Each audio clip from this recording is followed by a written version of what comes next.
Well, we are at CES at the Dell Experience here in Vegas. This is the Alienware section in particular. I'm joined by two good friends of mine, Mike Milanov of Team Liquid and David from Alienware. David, I think some people know Mike. I don't need to introduce him. David, what is your title and role? Yep. So my name is David. I manage all of the esports partnerships for Alienware, specifically in North America. For us, North America is pretty much the leading region where we kick things off, get things kind of finesse, figure it out, and spread that kind of best practices to the other regions. So definitely a lot of the great things that we do start off in North America. I've been working with Mike and Team Liquid and a lot of these guys for a better part of 8 years now. Yeah. Well, I guess even before Mike came along. Yeah. So, basically everything good that Alienware has done in esports. There we go. Okay, good to know. And Mike, you're an esports coordinator at Team Liquid, is this correct? So I'm the COO for Team Liquid, and for those of you that don't know, and so I work closely with Steve and Victor on running the business. Yeah. Funny story. Mike was the guy that Steve hired to no longer have me badger Steve every day. And fast forward this many years now, there's like 3 other layers of people that I interact with now, before Mike. So that's a testament to their growth, I guess. I've also noticed a common theme here. Whoever gets hired to work with you finds another person to put between them and you. I'm noticing this, David. I just don't move. I love doing, and I guess I stay in the doing level. So you have to expand TGI. Yes, yeah. Well, that's what I was going to say is because I work with David as well for the sponsorship, Brodin will now be your main point of contact. The things I touch turn to gold. Okay, good. You got your work cut out for you with this guy. My point is, so you guys, let's talk. I talked to Naz and Brian earlier about the partnership with Riot, but we haven't had a chance to touch too much on the Team Liquid stuff, which is obviously goes pretty deep. So what's going on with the Alienware Team Liquid partnership these days? Yeah, well, I think it started all in December or November 2011, and we've just been scaling together. So as Alienware became more popular in gaming and started releasing more products, they started to do more things with Team Liquid, but it all started in the Curse days, right? Because Team Liquid wasn't an LCS team in 2011, Season 2, Season 3. So started with Curse, and we just started growing together, and it was at first just kind of promotional for desktops and laptops, and last year we signed a really big global deal where we started doing monitors together, and we started doing keyboard, mouse pad, and we also did naming rights and facilities together. So Alienware powers kind of all things training for Team Liquid in Los Angeles in the Alienware training facility, which was kind of a first of its kind partnership. And for 2019, we're actually expanding that. So we have one opening up in Europe later this year, kind of Q3, Q4 timeframe. And we also have a big announcement. Kind of the last category, you kind of get a exclusive. Yeah. This is on the TGI channel, right? Travis Gafford channel, yeah. Yeah, SOTL. Team Liquid will be with Alienware for gaming headsets as well. So kind of the last possible way we could work together. We're completing our partnership. We're really excited, and we're scaling it even more going into 2019. So you'll see all the Team Liquid streamers, all the players, everything in the facility will be the new Alienware headset, which is really cool, by the way. It's wireless. You can hear like everything in Fortnite, everything in League. It has like surround sound. It has like the lights sync up in League. We're excited. We're excited to be using it. David, it sounds like you guys are going to have to create even more products now to partner with them on. Yeah, the only categories that we haven't really talked about now is like neural synaptic integrations, bio-optical eyes, digital arms that make you click faster than anyone else. Yeah. We're working on that. It's in the lab. Yeah, very good. Well, so I don't know, David, if you want to speak at all to the decision to go in on not just the North American training facility, but now you guys are partnering with them on their European one as well. What can you tell us about that? Yeah, I think a lot of this really just comes to like very strategic growth with the right people. For anyone who's been following kind of our journey since the past 2012 since now, there's a point where we were working with Curse, Dignitas, TSM, and Cloud9, and that's pretty much the main four horses in North American LCS. Over that time, that group grew thinner and thinner, and our relationship with Liquid grew stronger and stronger. I really say that's a testament to the fact that, one, Steve is great, Mike is great. Their entire company grew to really cater to the needs of what we needed as a partner, to the point now where, 2019, the industry is as mature as we've seen. Liquid is not just a gaming team and org, they're a enterprise now. And it's really about now, like, how do we work with other right partners to grow as businesses together? And part of that really is now looking beyond just North America as a region.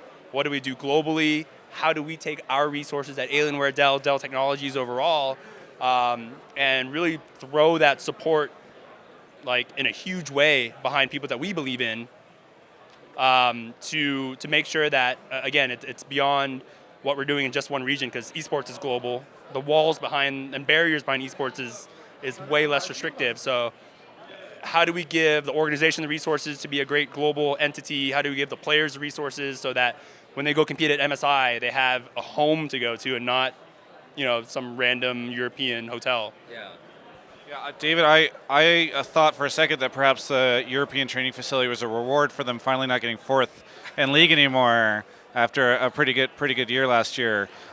The EU training facility, where is it located? Yeah, so the company was founded 18 years ago in a city called Utrecht. It's about 20 minutes east of Amsterdam. And we're actually working with the local government there, and they're supporting us along with Dell to find the ideal location. So we're kind of going back to our roots. Team Liquid was founded there 18 years ago. We're opening a facility there in 2019. So that's the location. So all the Dutch fans out there of Travis's channel, I can't tell you the address or anything, but hey, if you see a Team Liquid logo, if you see an Alienware logo, that might be our training facility. Yeah. So and correct me if I'm wrong, but I believe you used to live in the Netherlands for a while, so maybe this is personally kind of cool for you, right? Yeah, super huge coincidence. I actually lived there for 8 or 9 years, growing up, kind of age 4 to 12. And so I didn't live in that city, but yeah, it's super cool. I get to go there all the time. I'm actually flying there after this to work on that facility, so it's really cool to go back. I think you secretly invested in some property maybe before all the development, so you can come up, It's like, we found the perfect location. My grandmother's owned this property for a while, and it just so turns out it's ideal for a training facility. Who would have thought? There's an apple orchard we're going to tear down. My point is, David, any thoughts on just the future of the partnership with Team Liquid throughout 2019? Yeah, I mean, you look at an org that has rosters that compete in so many different titles, that have players that travel to so many different places. I think it's one thing for Alienware to have a great relationship with Liquid as an org, but we're really also trying to make sure that we develop a great relationship with the players themselves and find ways to make them feel like they're valued, which they absolutely are, but really like make them feel like part of the process, that we're finding ways to help them perform better, practice better, do better, grow better, be a better brand. So I think a lot of the things that we're looking to do moving forward now are things that probably haven't been done before. And so how do you be innovative to make sure that the people behind us looking to iterate and catch up are still kind of on their toes and can't close that gap quickly enough? How about you, Mike? Any final thoughts here? Yeah, for me, just to keep it short, 2019, I mean, we spent the last 8 years building, and, we haven't gone computer brand or technology, we haven't kind of hopped around, right? And so I think that loyalty to each other will build the groundwork, but also for our fans. I mean, we have the Riot Partnership, we have the TGI Partnership with Alienware.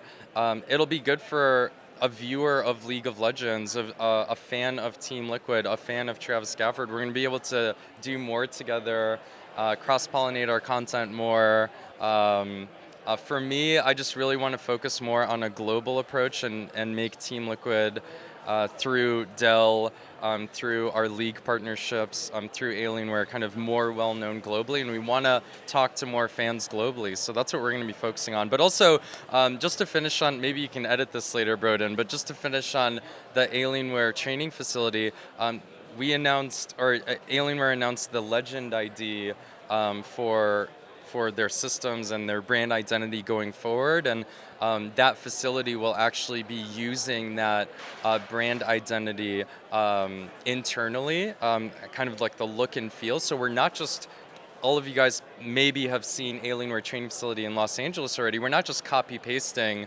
that concept, right? We're actually trying to do something even more legend inspired from a brand identity perspective. So we're really excited about that too. So that's also what I'm excited about in 2019, is for that to grow. And then headsets is a big growth. And like David said, product council in general, or the how we're working together on giving feedback on what they have coming out. They actually have a lot of stuff coming out, even if the product already exists in the form of a monitor or headset, like maybe there's new versions of those coming out.